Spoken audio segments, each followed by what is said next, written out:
అమెరికాకు big shock ఇచ్చింది ISIS. సిరియాలో American సైన్యంపై ISIS ఆకస్మిక దాడి చేసింది. ఐసిస్ దాడుల్లో 3 అమెరికన్లు ప్రాణాలు కోల్పోయారు. మృతుల్లో 2 అమెరికన్ సైనికులు, ఒక పౌరుడు ఉన్నట్లుగా తెలుస్తోంది. మరో 3కి తీవ్ర గాయాలయ్యాయి. ఈ ఘటనపై తీవ్ర దిగ్భ్రాంతి వ్యక్తం చేశాడు ట్రంప్. ప్రతీకారం తప్పదంటూ ఐసిస్కి హెచ్చరికలు జారీ చేశాడు. 3 అమెరికన్స్ ప్రాణాలు కోల్పోయారని, అందులో 2 సైనికులు ఉన్నారని, దీనికి సివియర్ రిటాలియేషన్ ఉండబోతోంది అంటూ అమెరికా ప్రకటించింది. ట్రంప్ ప్రకటించాడు. ఒకసారి ట్రంప్ చేసినటువంటి ఆ కామెంట్స్ కూడా నేను మీకు చదివి వినిపిస్తాను. ట్రంప్ ఒక ట్వీట్ చేశారు. Can you show me the tweet once? ఒకసారి ఆ ట్వీట్ ఇవ్వండి. సో ఇప్పుడు ఏం చేయబోతుంది అమెరికా సిరియా విషయంలో? ఇదే అతిపెద్ద ప్రశ్న. ఈ మధ్యనే సిరియా అధ్యక్షుడితో కూడా ట్రంప్ భేటీ అయ్యాడు. సిరియాలో ఉన్నటువంటి ఇస్లామిక్ ఉగ్రవాదుల్ని ఏరి పారేయాలంటూ ఇరు నాయకులు మాట్లాడుకున్నారు. ఇక్కడ ఇప్పుడు అల్ షరా ఎవరైతే సిరియాని ఏలుతున్నాడో, ఒకప్పుడు ఒక ఉగ్రవాది అల్ షరా. మరి ఇప్పుడు అమెరికా పిలిచి ట్రంప్తో కూర్చొని మాట్లాడుతున్నటువంటి పరిస్థితి. ఏం జరుగుతుంది అసలు? ఎలాంటి రాజకీయం ఇక్కడ జరుగుతోంది?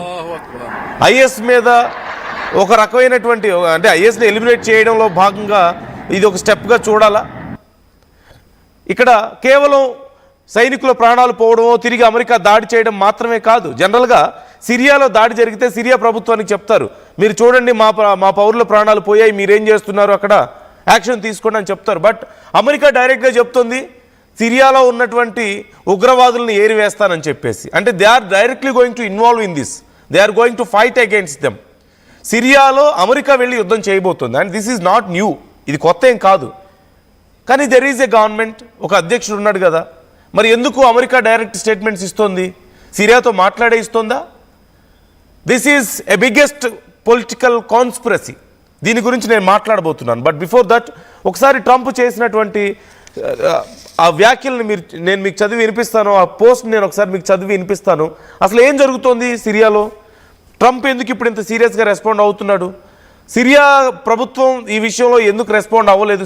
అక్కడ ఇప్పటికే ప్రభుత్వం కూడా రెస్పాండ్ అయినప్పటికీ అమెరికా డైరెక్ట్గా ఎలా ఇన్వాల్వ్ అవుతుంది ఆ దేశంలోకి వెళ్ళి? Is there any conspiracy behind this? Political conspiracy ఏదైనా ఉందా అంటే ఖచ్చితంగా ఉంది. దాని గురించి మనం మాట్లాడబోతున్నాం.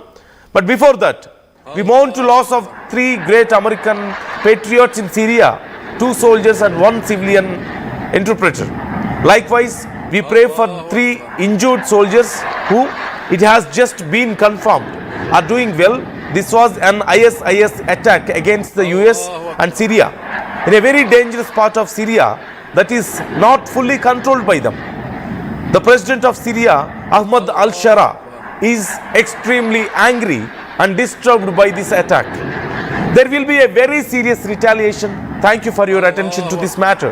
Donald J. Trump, President of United States of America. ఇది విషయం. సో ఈ విషయంలో అల్ షరా కూడా చాలా సీరియస్గా ఉన్నారు.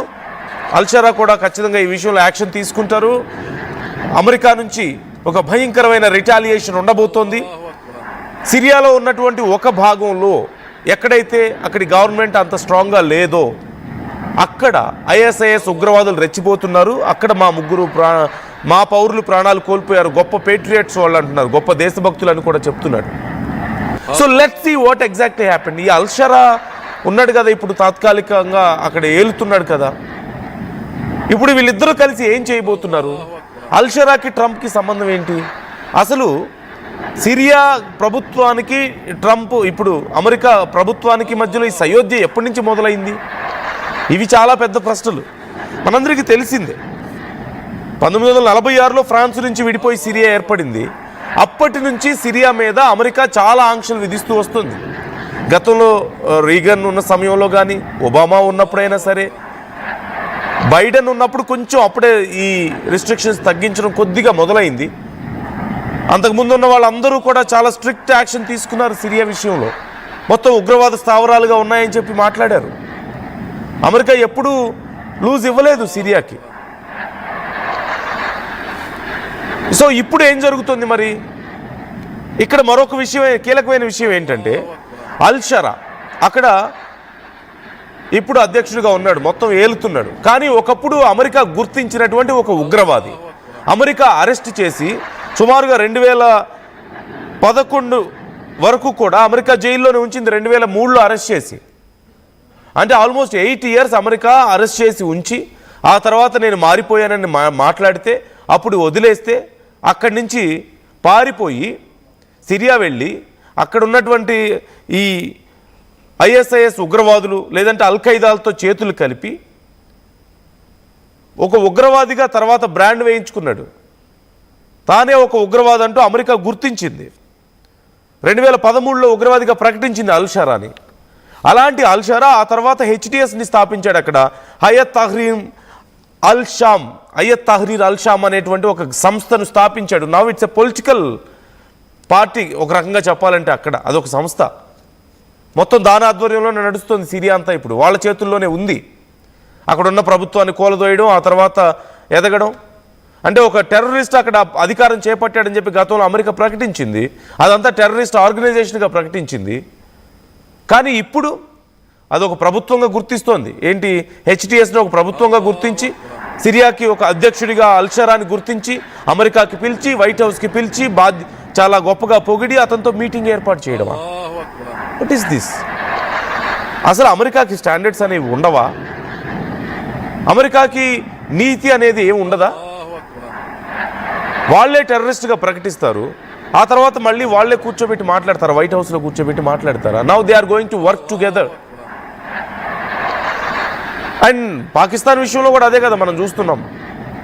మునీర్ లాంటి వాడిని తీసుకొచ్చి ఇప్పుడు అక్కడ ఆర్మీ చీఫ్గా త్రివిధ దళాలకి అధిపతి ఇప్పుడు ఒక మాటలో చెప్పాలంటే చేశారు. And now they are supporting Pakistan కదా. అమెరికా పాకిస్తాన్ సపోర్ట్ చేస్తుంది. ఒకప్పుడు ఉగ్రవాద దేశం అని చెప్పేసి పాకిస్తాన్ ఉగ్రవాదులు పెంచి పోషిస్తోందని చెప్పి అమెరికాని చెప్పి ఇప్పుడు పాకిస్తాన్కి ఆయిల్ స్టోర్స్ ఇస్తామని చెప్పేసి ఆయుధాలు ఇస్తూ లేదంటే డబ్బులు ఇస్తూ వాళ్ళకి లోన్స్ ఇస్తూ ఇష్టం వచ్చినవన్నీ ఇస్తున్నారు. అంటే వాళ్ళే పెంచి పోషిస్తున్నారు. అండ్ అఫ్ కోర్స్ మనకు తెలియదేం కాదు హౌ బిన్ లాడెన్ హ్యాపెండ్. మనకు తెలుసు కదా బిన్ లాడెన్ ఎక్కడి నుంచి పుట్టాడు, తర్వాత ఎవరికి నష్టం చేశాడు, తర్వాత మళ్ళీ ఎలా పోయాడు. We all know that story. I'm not going to dig all that now. But నీతి నిజాయితీ లేదంటే ఒక లిమిట్స్ అనేవి ఉండడం, ఒక ఎథిక్స్ అనేవి ఉంటాయి అని మనం అనుకోలేమేమో అమెరికా విషయంలో. There are no such things. Ethics అనేవి తెలియవు. వాళ్ళకి అవసరం ఉంటే మంచివాళ్ళు, అవసరం లేకపోతే చెడ్డవాళ్ళు. వాళ్ళకంటే గొప్పగా ఎదిగితే చెడ్డవాళ్ళు, వాళ్ళకంటే వెనకబడి వాళ్ళ దగ్గర అడుక్కు తింటే మంచివాళ్ళు. వాళ్ళు చెప్పింది విని వాళ్ళకి అవసరమైనప్పుడు వాళ్ళకి అవసరం వచ్చినట్లుగా చేస్తే మంచివాళ్ళు. లేదు మీరు చేసే తప్పని ఎవరైనా కనుక చెప్పడానికి ప్రయత్నిస్తే వాళ్ళు చెడ్డవాళ్ళు. That's it, simple, very simple. Bharat విషయంలో కూడా అదే కదా అక్కసు.